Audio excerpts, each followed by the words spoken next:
Hey, my name is Sebastian.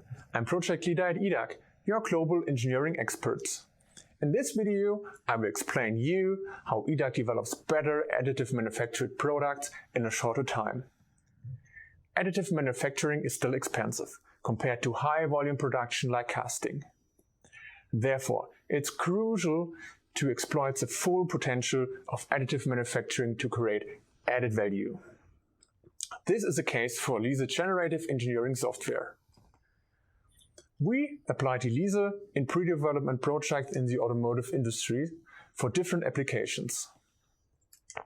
In our research project Varica, that was funded by the Federal Ministry of Economics and Energy, we automated our development process with the help of the EDAG software.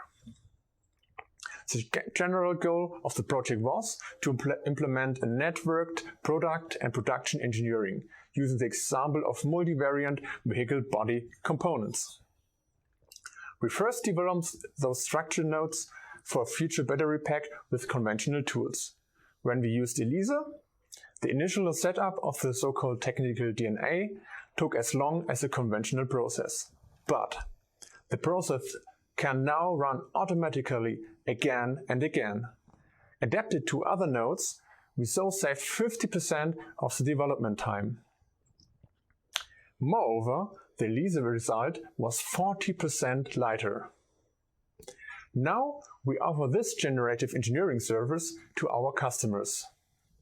Do you also want to make the best out of your product? Then let's get in touch.